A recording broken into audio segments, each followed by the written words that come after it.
इतिहास के पन्नों पर कुछ नाम स्याही से लिखे जाते हैं और कुछ नाम पसीने और संघर्ष से उकेरे जाते हैं। बिहार के समस्तीपुर जिले की धूल भरी पगडंडियों से निकलकर सत्ता के सर्वोच्च शिखर तक पहुंचने वाले कर्पूरी ठाकुर का नाम भारतीय राजनीति के उस अध्याय का शीर्षक है जिसे पढ़े बिना भारत के लोकतंत्र, विशेषकर उत्तर भारत की सामाजिक संरचना को समझना असंभव है। वे केवल एक राजनेता नहीं थे, वे एक विचार थे, एक आंदोलन थे और एक ऐसे समाज सुधारक थे जिन्होंने राजनीति को महलों से निकालकर झोपड़ियों तक पहुंचाया। जब 23 जनवरी 2024 को भारत सरकार ने उनकी जन्म शताब्दी की पूर्व संध्या पर उन्हें देश के सर्वोच्च नागरिक सम्मान भारत रत्न से अलंकृत करने की घोषणा की, तो यह सम्मान उस व्यक्ति के लिए कम, उस विचारधारा के लिए अधिक था जिसने भारतीय समाज के सबसे निचले पायदान पर खड़े व्यक्ति को अपनी आवाज दी। आज के इस वीडियो में जब हम कर्पूरी ठाकुर के जीवन की गहराई में उतरते हैं तो हमें एक विरोधाभास दिखाई देता है। वे 2 बार बिहार के मुख्यमंत्री रहे, दशकों तक विधायक रहे, विपक्ष के नेता रहे, लेकिन जब उनकी मृत्यु हुई तो उनके पास न तो अपना कोई पक्का मकान था और न ही बैंक बैलेंस। उनकी जेबें अक्सर खाली रहती थीं और कुर्ते अक्सर फटे। उन्हें जननायक यानी लोगों का नायक कहा गया क्योंकि उन्होंने सत्ता को भोग का साधन नहीं बल्कि सेवा का उपकरण माना। यह वीडियो कर्पूरी ठाकुर के जीवन के वो कहानी है जो 1924 के औपनिवेशिक भारत से शुरू होकर 2024 के भारत रत्न तक फैली हुई है, जहां हम न केवल उनके राजनीतिक निर्णयों का विश्लेषण करेंगे बल्कि उस सामाजिक और मनोवैज्ञानिक परिवेश को भी बताएंगे जिसने एक नाई यानी हजाम के बेटे को व्यवस्था परिवर्तन का महानायक बना दिया। हम 1942 के भारत छोड़ो आंदोलन की जेलों से लेकर 1970 के दशक की आरक्षण विरोधी हिंसा की आग तक हर उस पड़ीढाव का सूक्ष्मता से निरीक्षण करेंगे जहां कर्पूरी ठाकुर का व्यक्तित्व कुंदन बनकर निखरा। लेकिन हर बार की तरह इनकी भी कहानी इनके बचपन से स्टार्ट करते हैं। तो बात है 24 जनवरी 1924 को ब्रिटिश कालीन भारत के बिहार और उड़ीसा प्रांत के समस्तीपुर जिले, तब वह दरभंगा जिले का हिस्सा था, उसके पितौंजिया गांव में कर्पूरी ठाकुर जी का जन्म हुआ था। आज इस गांव को उनके सम्मान में कर्पूरी ग्राम के नाम से जाना जाता है।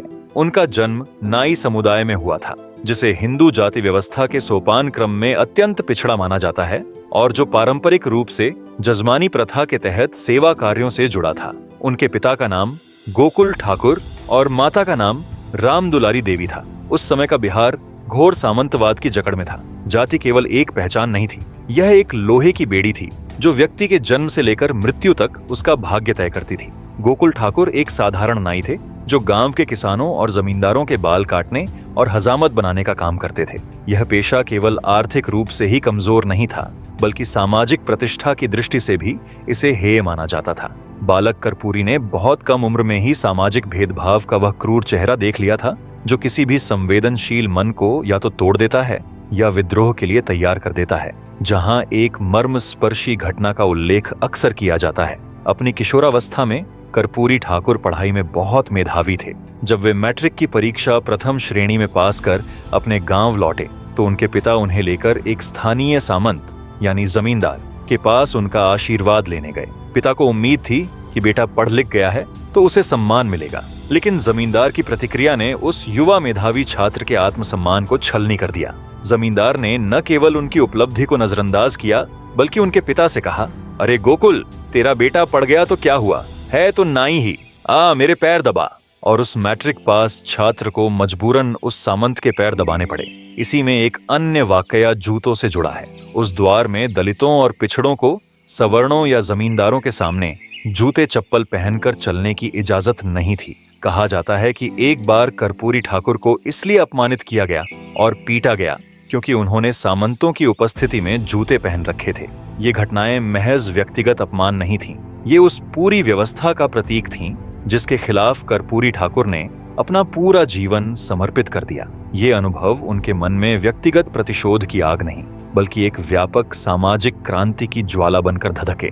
उन्होंने समझ लिया कि इस अपमान का बदला किसी व्यक्ति को मारकर नहीं बल्कि उस व्यवस्था को मारकर ही लिया जा सकता है जो इंसान को इंसान नहीं समझती। तमाम बाधाओं के बावजूद कर्पूरी ठाकुर ने अपनी शिक्षा जारी रखी। उन्होंने अपने गांव की पाठशाला से प्राथमिक शिक्षा प्राप्त की और फिर आगे की पढ़ाई के लिए समस्तीपुर और दरभंगा के कॉलेजों का रुख किया। वे एक अत्यंत कुशाग्र बुद्धि के छात्र थे। गरीबी इतनी थी कि कई बार उनके पास किताबों के लिए पैसे नहीं होते थे और वे दूसरों की किताबें मांगकर पढ़ते थे। अक्सर उन्हें नदी तैरकर स्कूल जाना पड़ता था क्योंकि नाव के पैसे नहीं होते थे। कॉलेज के दिनों में ही उनका संपर्क उस समय के राष्ट्रवादी विचारों से हुआ। 1930 और 1940 का दशक भारतीय स्वतंत्रता संग्राम के उफान का समय था। महात्मा गांधी का प्रभाव पूरे देश पर था। युवा कर्पूरी, जो पहले से ही सामाजिक अन्याय के प्रति संवेदनशील थे, गांधी जी के सत्य और अहिंसा के साथ साथ समाजवाद के समानता के सिद्धांत की ओर आकर्षित हुए। फिर 1942 में जब महात्मा गांधी ने मुंबई के ग्वालिया टैंक मैदान से अंग्रेजों भारत छोड़ो और करो या मरो का नारा दिया तो पूरा देश आंदोलित हो उठा। बिहार इस आंदोलन का एक प्रमुख केंद्र था। कर्पूरी ठाकुर उस समय स्नातक यानी बीए के छात्र थे। गांधी जी के आह्वान पर उन्होंने अपनी डिग्री और करियर की चिंता किए बिना पढ़ाई छोड़ दी और आंदोलन में कूद पड़े। एक गरीब परिवार के लड़के के लिए, जिसके लिए सरकारी नौकरी गरीबी से निकलने का एकमात्र रास्ता थी, पढ़ाई छोड़ना एक बहुत बड़ा बलिदान था। लेकिन कर्पूरी ठाकुर के लिए देश की आजादी अपनी व्यक्तिगत प्रगति से कहीं ऊपर थी। वे अखिल भारतीय छात्र संघ AISF के सदस्य के रूप में सक्रिय थे और उन्होंने युवाओं को संगठित करना शुरू किया।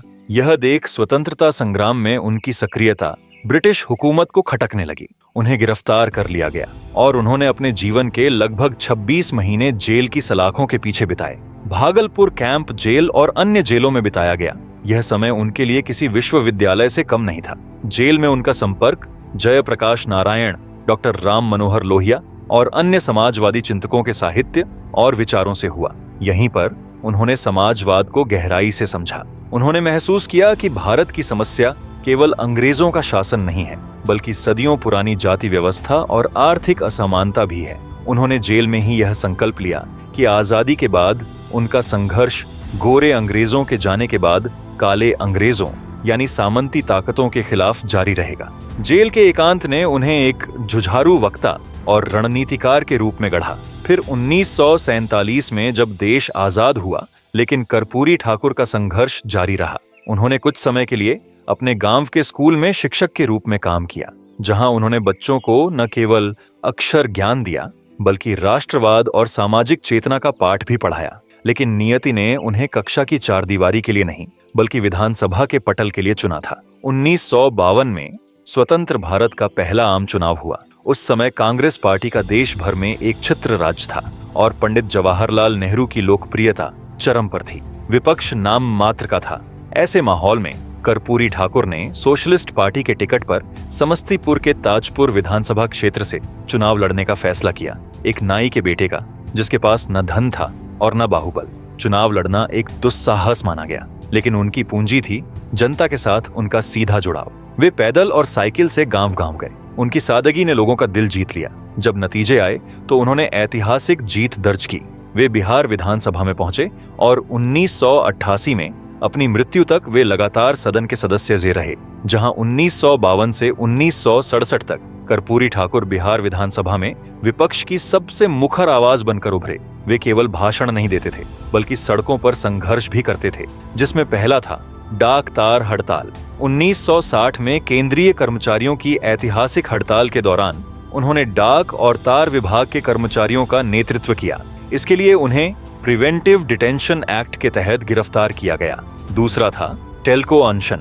इसमें मजदूरों के अधिकारों के प्रति उनकी प्रतिबद्धता का सबसे बड़ा उदाहरण 1970 में देखने को मिला, जब उन्होंने जमशेदपुर में टेल्को मजदूरों की मांगों के समर्थन में 28 दिनों तक आमरण अनशन किया। यह एक राजनेता द्वारा किया गया दुर्लभ त्याग था। इस दौरान वे डॉक्टर राम मनोहर लोहिया के सबसे विश्वसनीय सिपहसालार बन गए। जहां डॉक्टर राम मनोहर लोहिया का नारा था, संसोपा ने बांधी गांठ, पिछड़े पावें 100 में 60। इसका मतलब था कि संयुक्त सोशलिस्ट पार्टी की मांग है कि पिछड़ों को 60% प्रतिनिधित्व मिले।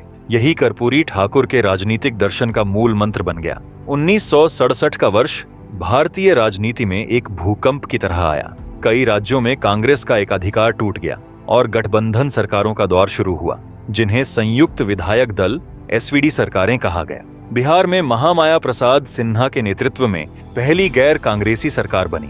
इस सरकार में कर्पूरी ठाकुर को उप मुख्यमंत्री और शिक्षा मंत्री का जिम्मा सौंपा गया।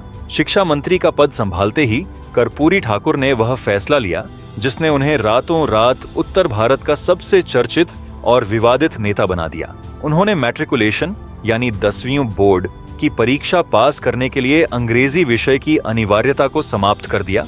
इस निर्णय के पीछे कर्पूरी ठाकुर का तर्क स्पष्ट और व्यावहारिक था। वे मानते थे कि अंग्रेजी भाषा ग्रामीण भारत की प्रतिभाओं के लिए एक दरवाजे की कुंडी बन गई है जिसे वे खोल नहीं पाते और शिक्षा के मंदिर से बाहर रह जाते हैं। बिहार के गांवों के लाखों बच्चे जो गणित, इतिहास और विज्ञान में प्रतिभाशाली थे, केवल अंग्रेजी में फेल होने के कारण मैट्रिक पास नहीं कर पाते थे और सरकारी नौकरियों या उच्च शिक्षा की दौड़ से बाहर हो जाते थे। वे इसे मैकाले की शिक्षा पद्धति का अवशेष मानते थे जो केवल क्लर्क पैदा करने के लिए बनाई गई थी। वे डॉक्टर लोहिया के अंग्रेजी हटाओ आंदोलन से प्रेरित थे, जिनका मानना था कि लोकतंत्र लोक भाषा में चलना चाहिए, न कि विदेशी भाषा में। इस फैसले का प्रभाव बहुत ही ज्यादा क्रांतिकारी रहा। मैट्रिक पास करने वाले छात्रों की संख्या में बाढ़ आ गई। लाखों ऐसे युवा जो अंग्रेजी के डर से पढ़ाई छोड़ चुके थे, उन्होंने फिर से परीक्षाएं दी और पास हुए। मजाक में आलोचकों ने इन पास हुए छात्रों को कर्पूरी डिवीजन कहना शुरू कर दिया। अभिजात्य वर्ग ने उनकी कड़ी आलोचना की और कहा कि वे शिक्षा का स्तर गिरा रहे हैं और बिहार को पीछे ले जा रहे हैं। लेकिन कर्पूरी ठाकुर का मानना था कि ज्ञान भाषा का गुलाम नहीं होता। उन्होंने कहा था, हम अंग्रेजी पढ़ने के खिलाफ नहीं हैं, हम अंग्रेजी की अनिवार्यता के खिलाफ हैं जो एक बैरियर का काम करती है। 2024 में भारत के गृह मंत्री अमित शाह ने भी स्वीकार किया कि इस फैसले ने हिंदी को नया जीवन दिया और लाखों वंचितों को मुख्य धारा में लाया। फिर 1974 में जयप्रकाश नारायण के नेतृत्व में बिहार से संपूर्ण क्रांति का आगाज हुआ। छात्रों ने भ्रष्ट कांग्रेस सरकार के खिलाफ बिगुल फूंक दिया। कर्पूरी ठाकुर इस आंदोलन के रणनीतिकार थे। जब 25 जून 1975 को इंदिरा गांधी ने देश में इमरजेंसी घोषित किया तो विपक्ष के लगभग सभी बड़े नेताओं जैसे जेपी, मोरारजी देसाई, अटल बिहारी वाजपेयी, लालू प्रसाद यादव को जेल में डाल दिया गया। लेकिन कर्पूरी ठाकुर पुलिस के हाथ नहीं आए। वे नेपाल चले गए और वहां से भूमिगत रहकर आंदोलन का संचालन करते रहे। उनके वेश बदलने के किस्से आज भी मशहूर हैं। कभी वे मौलवी बनकर घूमते तो कभी कुली बनकर। पुलिस उन्हें ढूंढती रही लेकिन वे पकड़ में नहीं आए। इस दौरान उन्होंने प्रतिरोध की पर्चियां बंटवाईं और संगठन को जीवित रखा। आपातकाल के दौरान उनकी भूमिका ने उन्हें राष्ट्रीय स्तर का नेता बना दिया और यह साबित कर दिया कि वे केवल सत्ता के खिलाड़ी नहीं बल्कि संघर्ष के योद्धा हैं। 1977 में जब इमरजेंसी हटा और लोकसभा चुनाव हुए, जनता पार्टी की आंधी में कांग्रेस तिनके की तरह उड़ गई। बिहार विधानसभा चुनावों में भी जनता पार्टी को प्रचंड बहुमत मिला। जून 1977 में कर्पूरी ठाकुर दूसरी बार बिहार के मुख्यमंत्री बने। इस बार उनके पास स्पष्ट बहुमत था, जनादेश था और वे अपने सपनों को हकीकत में बदलने के लिए तैयार थे। यह कार्यकाल आधुनिक भारतीय इतिहास में एक मील का पत्थर है। कर्पूरी ठाकुर ने 1971 में जिस मुंगेरी लाल आयोग का गठन करवाया था, उसकी रिपोर्ट अब उनके सामने थी। रिपोर्ट में सरकारी नौकरियों में पिछड़े वर्गों के लिए आरक्षण की सिफारिश की गई थी। 1978 में भारी दबाव और धमकियों के बावजूद कर्पूरी ठाकुर ने आयोग की सिफारिशों को लागू करने की घोषणा की। उन्होंने आरक्षण का जो मॉडल पेश किया वह मंडल आयोग से भी एक दशक पहले का था और उससे कहीं अधिक सूक्ष्म और वैज्ञानिक था। इसे कर्पूरी फॉर्मूला कहा जाता है। जब कर्पूरी ठाकुर ने कर्पूरी फॉर्मूला लागू किया तब उन्होंने यह साफ देख लिया था कि पिछड़ा वर्ग अपने आप में एक समान समूह नहीं है। कुछ जातियां अपेक्षाकृत आगे बढ़ चुकी थीं, जबकि नाई, मल्लाह, बढ़ई, लोहार जैसी जातियां अब भी शिक्षा, नौकरी और सत्ता से कोसों दूर खड़ी थीं। इसी सच्चाई को स्वीकार करते हुए उन्होंने अत्यंत पिछड़ा वर्ग के लिए अलग 12% आरक्षण तय किया। यह कोटे के भीतर कोटा की वही क्रांतिकारी सोच थी जिसने पहली बार सबसे पीछे खड़े लोगों को सीधे केंद्र में ला खड़ा किया। इसके साथ ही अपेक्षाकृत संपन्न पिछड़ी जातियों के लिए 8% आरक्षण रखा गया ताकि संतुलन बना रहे और सामाजिक न्याय का उद्देश्य विकृत न हो। कर्पूरी ठाकुर यही नहीं रुके। उन्होंने यह भी माना कि जाति चाहे जो हो, महिला होना अपने आप में एक सामाजिक बाधा है। इसीलिए 3% आरक्षण सभी महिलाओं के लिए रखा गया, बिना धर्म और जाति का भेद किए। यह अपने समय से बहुत आगे की सोच थी, जब महिला सशक्तिकरण राजनीति की शब्दावली में भी ठीक से शामिल नहीं हुआ था। इसी तरह उन्होंने सवर्ण समाज के गरीब तबकों को भी नजरअंदाज नहीं किया। आर्थिक रूप से पिछड़े सवर्णों के लिए 3% आरक्षण देकर उन्होंने यह स्पष्ट किया कि उनकी राजनीति केवल जाति आधारित नहीं बल्कि गहरे समाजवादी और मानवीय मूल्यों पर आधारित है। इस तरह कुल 26% आरक्षण का यह ढांचा तैयार हुआ जिसने बिहार की सामाजिक संरचना को भीतर तक हिला दिया। यह व्यवस्था सत्ता के दरवाजे उन्हीं लोगों के लिए खोलने लगी जिनका अस्तित्व अब तक केवल खेतों, कारखानों और नावों तक सीमित था। कर्पूरी फॉर्मूला दरअसल एक नीति नहीं बल्कि एक घोषणा थी कि लोकतंत्र तभी सार्थक है जब उसका लाभ सबसे कमजोर व्यक्ति तक पहले पहुंचे। इस घोषणा ने बिहार में सामाजिक ज्वालामुखी विस्फोट कर दिया। सवर्ण छात्र और संगठन सड़कों पर उतर आए, हिंसक प्रदर्शन हुए, बसों में आग लगा दी गई। कर्पूरी ठाकुर को व्यक्तिगत रूप से निशाना बनाया गया। उनके खिलाफ बेहद जातिसूचक और अपमानजनक नारे लगाए गए। कर्पूरी कर्पूरा, छोड़ गद्दी, धर उस्तरा, यानी कर्पूरी अपना काम पूरा करो, मुख्यमंत्री की गद्दी छोड़ो और अपनी जाति का काम उस्तरा पकड़ो। ये नाई की सरकार नहीं चलेगी। उन्हें गालियां दी गईं। उनकी मां को अपशब्द कहे गए। जनसंघ ने भी अंदर खाने इसका विरोध किया, लेकिन कर्पूरी ठाकुर चट्टान की तरह डटे रहे। उन्होंने कहा, संसद और विधानसभाओं में पिछड़ों को उनका हक मिलना चाहिए, चाहे इसके लिए मेरी कुर्सी ही क्यों न चली जाए। उनका मानना था कि विशेष अवसर के बिना समानता का अधिकार बेमानी है, जिसके उपरांत आरक्षण लागू करने की राजनीतिक कीमत उन्हें चुकानी पड़ी। जनता पार्टी के भीतर अंतर विरोध बढ़ गए। सवर्ण लॉबी ने उनके खिलाफ मोर्चा खोल दिया। राम सुंदर दास, जो कि एक दलित नेता थे, उनको उनके खिलाफ खड़ा किया गया ताकि दलित विधायकों को तोड़ा जा सके। अप्रैल 1979 में विश्वास मत हासिल न कर पाने के कारण कर्पूरी ठाकुर को मुख्यमंत्री पद से इस्तीफा देना पड़ा। सरकार गिर गई, लेकिन कर्पूरी ठाकुर जीत गए। उन्होंने बिहार की राजनीति की धुरी को हमेशा के लिए बदल दिया। उनके द्वारा लागू किया गया आरक्षण आज भी बिहार में लागू है और बाद में यह वीपी सिंह द्वारा लागू किए गए मंडल कमीशन का आधार बना। कर्पूरी ठाकुर की महानता केवल उनकी नीतियों में नहीं बल्कि उनके जीवन जीने के तरीके में थी। सत्ता के शीर्ष पर रहकर भी वे एक फकीर की तरह जी। उनके जीवन के अनगिनत किस्से आज भी किंवदंती की तरह सुनाए जाते हैं, जो आज के राजनेताओं के लिए एक दर्पण है। ऐसे ही एक बार कर्पूरी ठाकुर मुख्यमंत्री रहते हुए संभवतः 1967 में दिल्ली गए। जयप्रकाश नारायण जी का जन्मदिन पटना में मनाया जा रहा था, जिसमें देश भर के दिग्गज नेता शामिल थे। वहां पूर्व प्रधानमंत्री चंद्रशेखर भी मौजूद थे। चंद्रशेखर जी की नजर कर्पूरी ठाकुर के कुर्ते पर पड़ी, जो कंधे के पास से फटा हुआ था। एक राज्य का मुख्यमंत्री फटे कुर्ते में! चंद्रशेखर जी की आंखों में पानी आ गया। उन्होंने तुरंत अपनी धोती फैला दी और वहां मौजूद सांसदों विधायकों से कहा, जी भर के दान दीजिए, बिहार के मुख्यमंत्री को कुर्ता खरीदना है। देखते ही देखते धोती में नोटों का ढेर लग गया। कर्पूरी जी मुस्कुराते रहे। जब पैसे जमा हो गए तो उन्होंने चंद्रशेखर जी से वे पैसे ले लिए और कहा, ये पैसा मैं मुख्यमंत्री राहत कोष में जमा कर दूंगा, मेरा कुर्ता तो अभी कुछ दिन और चल जाएगा। यह थी उनकी फकीरी। ऐसे ही 1952 में जब वे पहली बार विधायक बने थे, उन्हें एक प्रतिनिधिमंडल के सदस्य के रूप में यूगोस्लाविया जाने का मौका मिला। वहां कड़ाके की ठंड थी, लेकिन कर्पूरी ठाकुर के पास कोट नहीं था। वे अपनी धोती कुर्ते और एक पुरानी चादर में ही चले गए। जब यूगोस्लाविया के राष्ट्रपति मार्शल टीटो ने देखा कि भारतीय प्रतिनिधिमंडल का एक सदस्य ठंड से ठिठुर रहा है, तो उन्होंने अपना एक कोट उन्हें गिफ्ट किया। कर्पूरी जी ने वह कोट स्वीकार किया और जीवन भर उसे सहेज कर रखा। वे उस कोट को केवल विशेष अवसरों पर ही पहनते थे। जहां आज जब राजनीति में परिवारवाद एक नियम बन गया है, कर्पूरी ठाकुर एक अपवाद थे। उन्होंने अपने परिवार को राजनीति से कोसों दूर रखा। उनके पुत्र रामनाथ ठाकुर बताते हैं कि एक बार वे बीमार पड़े तो डॉक्टर ने दिल्ली एम्स ले जाने की सलाह दी। कर्पूरी जी ने साफ मना कर दिया कि सरकारी खर्च पर बेटे का इलाज नहीं होगा, जिससे उनका एक साधारण अस्पताल में इलाज हुआ। एक मशहूर किस्सा उनके बारे में ये है कि उनके एक बहनोई जब उनके पास आए और सरकारी नौकरी के लिए सिफारिश करने को कहा, तब कर्पूरी ठाकुर ने अपनी जेब से 50 रुपए निकाले और उन्हें देते हुए कहा, जाइए इन पैसों से उस्तरा और कैंची खरीद लीजिए और अपना पुश्तैनी धंधा शुरू कीजिए। मुझसे सिफारिश की उम्मीद मत रखिएगा। जब 1988 में उनका निधन हुआ तो कई नेता उनके गांव पितौंजिया गए। वे यह देखकर स्तब्ध रह गए कि 2 बार मुख्यमंत्री रह चुका व्यक्ति एक पुरानी जर्जर झोपड़ीनुमा घर में रहता था। बारिश में उस घर की छत टपकती थी।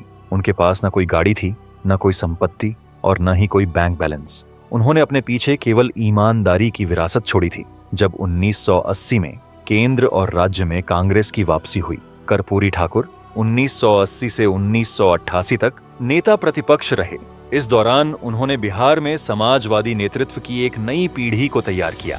1990 के बाद बिहार की राजनीति जिन धुरियों पर घूमी वे सब कर्पूरी ठाकुर के ही शिष्य थे। 17 फरवरी 1988 को 64 वर्ष की आयु में दिल का दौरा पड़ने से पटना में उनका निधन हो गया। उनकी मृत्यु की खबर से पूरा बिहार स्तब्ध रह गया। उनकी अंतिम यात्रा में उमड़ा जनसैलाब इस बात का गवाह था कि उन्होंने लोगों के दिलों में क्या जगह बनाई थी। उन्होंने अपनी मृत्यु से ठीक 3 दिन पहले एकलव्य जयंती समारोह में कहा था, संगठित हुए बिना वंचितों को न्याय नहीं मिल सकता। यह उनका अंतिम संदेश था। कर्पूरी ठाकुर के निधन के 36 साल बाद उनकी 100वीं जयंती के अवसर पर 23 जनवरी 2024 को भारत सरकार ने उन्हें मरणोपरांत देश के सर्वोच्च नागरिक सम्मान भारत रत्न से सम्मानित करने की घोषणा की। राष्ट्रपति भवन द्वारा जारी प्रशस्ति पत्र में उन्हें समानता और सशक्तिकरण का ध्वजवाहक बताया गया। प्रधानमंत्री नरेंद्र मोदी ने उन्हें सामाजिक न्याय का प्रतीक कहा और लिखा कि उनका जीवन वंचितों के उत्थान के लिए समर्पित था। इस सम्मान को कई नजरिए से देखा गया, जिसमें पहला है देर आए दुरुस्त आए। यह सम्मान उस व्यक्ति के लिए एक सच्ची श्रद्धांजलि थी जिसे अपने जीवन काल में पागल और देश तोड़क कहा गया था। दूसरा है विचारधारा की विजय। यह इस बात की स्वीकृति थी कि भारत की राजनीति अब सामाजिक न्याय के रास्ते से ही होकर गुजरेगी, चाहे कोई भी दल सत्ता में हो। वह कर्पूरी ठाकुर की विरासत को नकार नहीं सकता। और तीसरा था जाति जनगणना और राजनीति। विश्लेषकों ने इसे बिहार की अति पिछड़ा EBC राजनीति को साधने का प्रयास भी माना, क्योंकि बिहार की राजनीति आज भी कर्पूरी मॉडल के इर्द गिर्द घूमती है। कर्पूरी ठाकुर का जीवन एक दीपक की तरह है जो खुद जलकर दूसरों को रोशनी देते हैं। उन्होंने साबित किया कि लोकतंत्र में एक नाई का बेटा भी, जिसके पास पहनने को पूरा कपड़ा और पैरों में जूता नहीं है, राज्य का भाग्य विधाता बन सकता है। उनकी प्रासंगिकता आज भी कम नहीं हुई है। जब हम कोटा के भीतर कोटा की बात करते हैं तो हम कर्पूरी फॉर्मूले को याद करते हैं।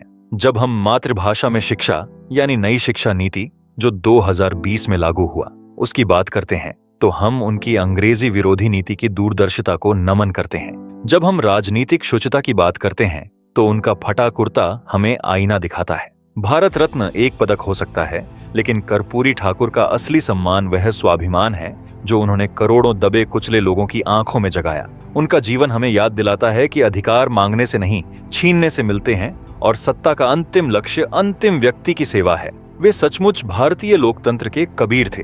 लेकिन दोस्तों, आज मेरा सवाल यह है कि क्या आज भी कर्पूरी ठाकुर की नीतियों पर चलना चाहिए? क्या आज के दौर में 10वीं कक्षा से अंग्रेजी को अनिवार्य कर देना चाहिए? क्योंकि अंग्रेजी आज एक वैश्विक भाषा है। अपनी मातृभाषा में पढ़ना बहुत अच्छी बात है, उसमें आप गहराई से सीखते हैं। लेकिन आज के वैश्वीकरण के समय में अंग्रेजी बोलना और समझना भी उतना ही आवश्यक हो गया है। इस पर आपकी क्या राय है? कमेंट में जरूर बताइए। और एक और बड़ा सवाल, क्या आज भी आरक्षण की व्यवस्था उसी रूप में सही है? बहुत से लोग कहते हैं कि इसका दुरुपयोग हो रहा है, तो क्या इसमें बदलाव की जरूरत है या इसे और ईमानदारी से लागू करने की? इस पर भी अपनी राय कमेंट में साझा करें। और सोचिए, अगर आज बिहार में कर्पूरी ठाकुर जैसा कोई मुख्यमंत्री होता तो क्या सच में बिहार में बड़ा बदलाव आता? क्या राजनीति की दिशा बदलती? इस सवाल का जवाब भी आप कमेंट में दीजिए। इसी तरह एक और क्रांतिकारी कहानी है, एक ऐसी औरत की जिसे सामंती ताकतों ने बार बार कुचलने की कोशिश की, लेकिन जिसने अंततः अपने अत्याचारियों से बदला लिया। अगर आप फूलन देवी की पूरी कहानी जानना चाहते हैं तो स्क्रीन पर दिख रहे वीडियो पर जरूर क्लिक करें। कमेंट में यह भी बताइए कि आप कहां से हैं और अगली वीडियो आप किस विषय पर देखना चाहते हैं। तब तक अपने परिवार का और अपना ख्याल रखिए। तब तक के लिए जय हिंद।